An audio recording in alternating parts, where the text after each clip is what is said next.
¿Qué tal, gente? Muy buen día. Arrancamos una nueva semana, 6:30 de la mañana. La propuesta de informe reservado Economía. Buen día, Fernando, ¿cómo te va? Hola, ¿qué tal? ¿Cómo te va, Beto? Bueno, con temas importantes, ¿no? Vamos a hablar del tema de los precios, lo que está pasando con el INDEC.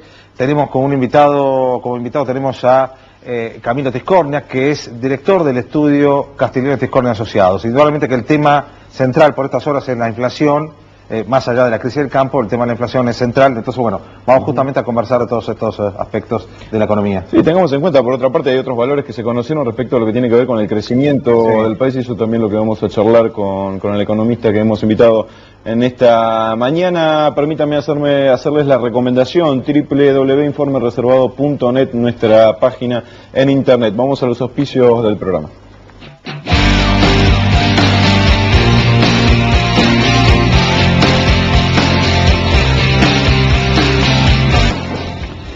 Bueno, estamos con Camilo Tiscornia, economista, director del estudio Castiglione Tiscornia Asociados. Además, vos, Camilo, sos profesor de la UBA, ¿no? De la UCA. De la UCA, profesor de... Economía monetaria. Ahí está. Y teoría macroeconómica también. Perfecto. Y lógicamente que vamos a hablar de la realidad económica del país, temas candentes, como por ejemplo el tema de la inflación que decíamos recién, el tema también de algunos números macroeconómicos que recién Norberto comentaba. ¿Qué te parece si vemos justamente los últimos números que fue sacando el INDEC y los vamos comentando?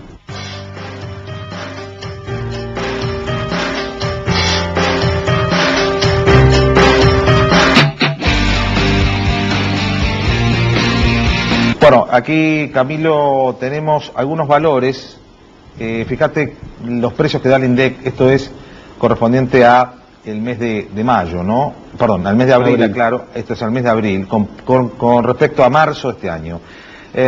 Algunos precios, por ejemplo, pan francés el kilo, 2,96, harina común, 1,26, arroz, 2,85, después tenemos el asado, 9,53, esto es el kilo, cuadril, 13,29, aceite, 1 litro, 6,83, manteca, 3,26, huevos, la docena, 3,71, es decir, valores que indudablemente no son fáciles de conseguir en el mercado y en los supermercados, ¿no? Tal cual. Nosotros hacemos un relevamiento propio para la parte de alimentos, sobre todo dentro de los índices del índice de precios del consumidor, ya que por un lado es un componente bastante pesado dentro del índice total, alimentos y bebidas es el 33% del índice total, y es donde más subregistro hay por parte del gobierno. En ese relevamiento en general lo que vemos, más allá de la variación mensual puntual que hubo en el último mes, por el tema del paro agropecuario, efectos demorados que hubo en el mes de abril, por más que pegó fuerte en marzo, cuando uno compara año contra año ve claramente las diferencias. Hoy en día el INDEC está informando que el aumento de precios está en torno al 8%, si vamos al tema de alimentos, en el relevamiento que hacemos nosotros hay un aumento de 35% año contra año, o sea, abril de este año contra abril del año pasado. La verdad que la diferencia es enorme y se verifica en todos los rubros. Por eso es que como este ítem es tan pesado y el INDEC lo subregistra mucho, el número total que después informa el INDEC de inflación también es sustancialmente menor que el que relevamos nosotros. Ellos hablan también de una inflación de 8 a nivel total, consumidor, y nosotros estamos en torno al 22% en este momento. Claro, indudablemente que, el gobierno firmó acuerdo de precios, los acuerdos de precios anduvieron bien un año y medio, a partir de eso después ya no se pudo cumplir, ¿no? Sí, yo creo que tampoco llegaron a andar ni un año, me parece a mí. Yo creo que cuando el que arrancó con esto fue La Baña, un poco antes de irse.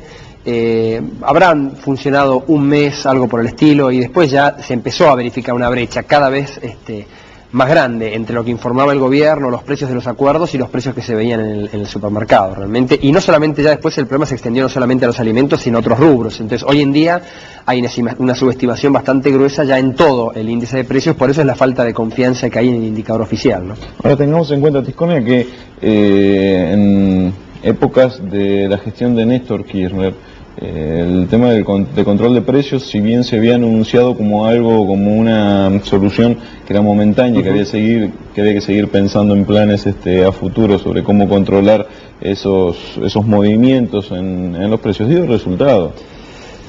Sí, yo soy muy escéptico al tema de los controles de precios y los acuerdos de precios. O sea, creo que pueden ser una herramienta, como decías vos, transitoria, hasta que se hagan efecto las medidas que ya se sabe pero de sobra cuáles son para contener la inflación. Lo que pasa es que el gobierno quedó en los acuerdos y en los controles después y no tomó medidas de fondo realmente. Lo único que uno podría decir que ayudaría un poco a la lucha contra la inflación, por más y los problemas que generó, ¿no?, es la suba de las retenciones, porque es una forma que tiene el gobierno de moderar la expansión de la demanda de la economía por la vía de la recaudación. Lo que pasa es que ha generado un conflicto terrible con el campo. Eso muestra que no es sostenible tampoco el seguir recuperando resultado fiscal por la vía de subir los impuestos. La clave ahí pasa por moderar el aumento del gasto del lado fiscal y del lado monetario por subir un poco las tasas de interés.